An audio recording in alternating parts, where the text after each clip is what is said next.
Janet defended her late brother Michael Jackson when asked about his past sexual assault allegations, saying he didn't have it in him to do what he was accused of.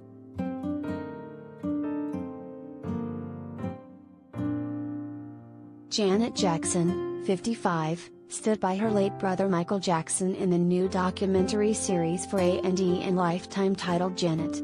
In response to the past sexual assault claims made against the Billie Jean singer, she said, "My brother would never do something like that, but I'm still guilty by association, because that's what they call it, right?" When asked if she thought there was any moment Michael could have done what he was accused of, she said, "Never. I know my brother. He didn't have that in him."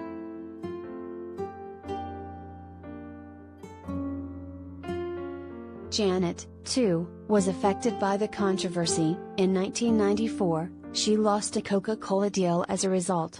Along with her parents and siblings, the family publicly supported Michael through the ordeal. "Yeah, we did stand by Michael, to show him that we were there for him," she said as the doc cut to clip of brother Jermaine issuing a statement on behalf of the family. "We stayed at his Neverland Ranch to let him know he had the support of the family.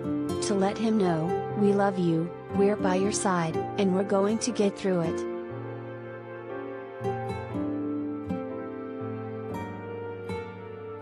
"It was frustrating for me, but you can't let it stop you, and it didn't. You keep pushing and forging ahead. I just knew I wanted to be there and support him as much as I possibly could," she went on, as footage went to her iconic Janet tour, where she asked fans to say a silent prayer for my brother Michael.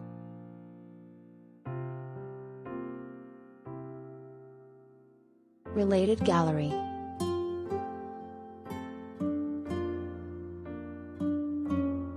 Michael Jackson's siblings, see photos of the singer's brothers and sisters.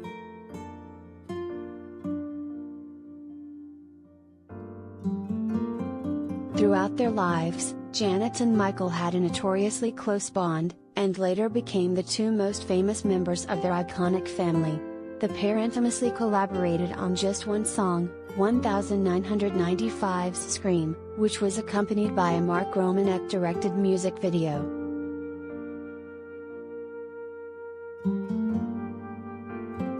"I see Michael as an artist, but first and foremost, of all, as a brother," Janet said, recalling the moment Michael called to say he wanted to do a song together. "We were in New York and I said, 'You write your verses and I'll write mine,' because I knew he had something to say." Recording the single, however, was hard because there was a lot going on.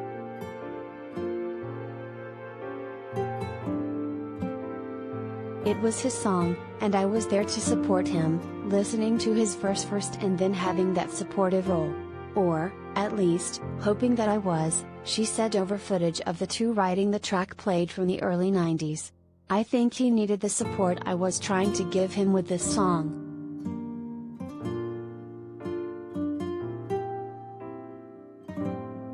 The 4:45-long black and white video, which cost $7 million to produce, set the stage for a wave of futuristic-themed music videos that later followed, but the shoot wasn't easy, Janet says.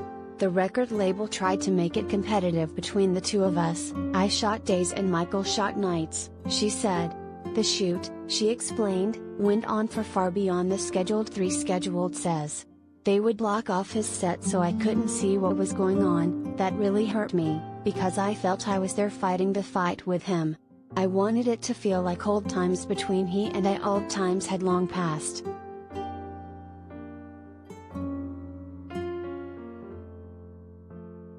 Michael died on June 25, 2009 of cardiac arrest at the age of 50 at his home in Los Angeles, California. The death was caused by a fatal combination of sedatives and anesthetic propofol. Dr. Conrad Murray found Michael unconscious and administered CPR, but the Thriller singer was later pronounced dead at the UCLA Medical Center.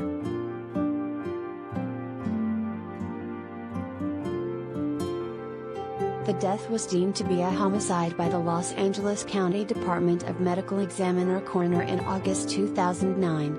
Dr. Murray was charged with involuntary manslaughter, and later convicted in November 2011. He was sentenced to 4 years in prison, but released in 2013 for good behavior.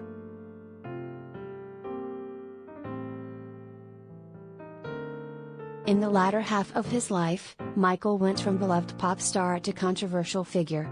The Gary, Indiana native was first accused of child sexual abuse in 1993 by Jordan Chandler, then 13. Michael later settled with the family for a reported sum of $23 million, and police did not press charges due to lack of evidence.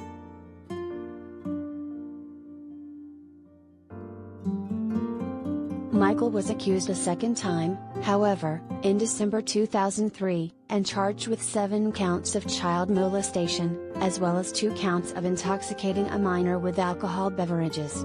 The Grammy winner pleaded not guilty, and the trial, the People v. Jackson, went to court on January 31, 2005. He was acquitted on all counts in June 2005.